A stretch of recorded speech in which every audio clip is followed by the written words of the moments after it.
My guest today is the choreographer Amy Martles, who's put together many diverse dance productions, everything from classical ballet to modern stage musicals and experimental modern dance. The list goes on. Amy, tell us, how did you get into choreography in the first place? Well, I got the performance bug as a kid. You know, we'd put on plays at primary school. Dance was a part of that, though it wasn't ever to the forefront particularly.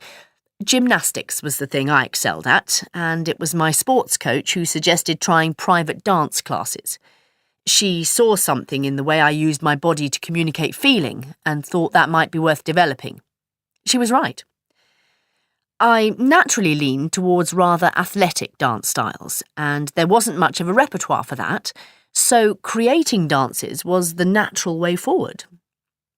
I like to do my own thing, and movement and gesture are a very effective means of communication. That whole idea's always fascinated me. So, do you need to be a good dancer to be a good choreographer? Well, when I was a dancer, I had the experience of working under a choreographer, and I keep reminding myself how that felt, how frustrating it can be when the choreographer just seems to be trying out ideas on a whim and you're the guinea pig. You know, after a long, tiring session, that's the last thing a dancer wants. Any choreographer worth her salt would pick up on that and call it a day. I'm not sure you have to be an exceptional dancer yourself, though, and I know of choreographers who hardly ever set foot on stage themselves, and certainly couldn't reproduce all the steps. Because that's not the point, really. It's more what you bring out in others. Sure. Talk us through how you go about creating a new dance. Well, it really depends. Like, sometimes I'm commissioned for a show where the music, the narrative, that's all in place, and I'm working within those constraints, and that's the challenge. Other times, it's an idea that comes first, and I work with the composer to create something coherent that could be performed as an original piece of dance, and that's just as challenging, but in a different way. For that, I create the final version with the dancers, seeing what their bodies can manage, which moves are more achievable or visually effective. It can be pretty experimental and almost random, like you might see a movement that really works by chance if, say, a dancer slips and creates a particular shape and you make something of it. Right. So, what do you aim for in your work?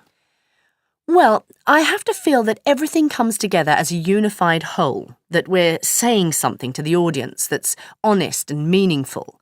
That means having harmony and balance in everything. The music, the dance steps, the costumes, and the lighting. And they're all equally important. Sometimes you can see a piece that has originality and groundbreaking steps, but performed on a set that's distracting, and the message gets blurred. I want to enhance people's perceptions, not confuse them.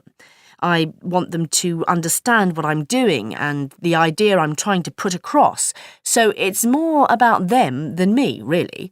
But it's certainly not about impressing them with flashy moves or anything like that. I've heard choreographers are very choosy about which dancers they'll work with. What do you look for in a dancer? For me, it's got to be someone who's ready to collaborate in anything and explore any options without preconceptions. I'm pretty intolerant of dancers who go in for introspection or whose egos need massaging. Actually, in some ways, working with students is more straightforward because they've got the basic training, they're desperate to learn, but they're not weighed down with expectations. I guess I like the idea of the blank canvas best. But if I am working with professionals, then it's more collaborative, and that's nice too. We develop a conversation about the work, and through that, something emerges. It's a coming together of minds, so always stimulating. And if you're asked to work on a new production of a well-known piece, is it a very different approach? I think I stay true to the spirit of the piece and to my own instincts. All art is created to speak to contemporary audiences. Even productions of historical dramas end up being about today's concerns. That's inescapable. But I wouldn't set out to change the underlying ideas in a piece. I know people will inevitably make comparisons with past productions, and I don't have a problem with that, but it's not my starting point. Actually, more of an issue for me is the gulf that people perceive between the experimental original piece and the new production of a known work, because it just isn't as wide as they imagine. Sure, the starting point is different, as are the practical considerations, but if you're talking about the essence, the choreographer's vision, her craft, if you like, then for me, there's hardly a gulf at all. Thanks for your insights, Amy. I've certainly learned. Now play the recording again. That is the end of part 3. Now turn to part 4.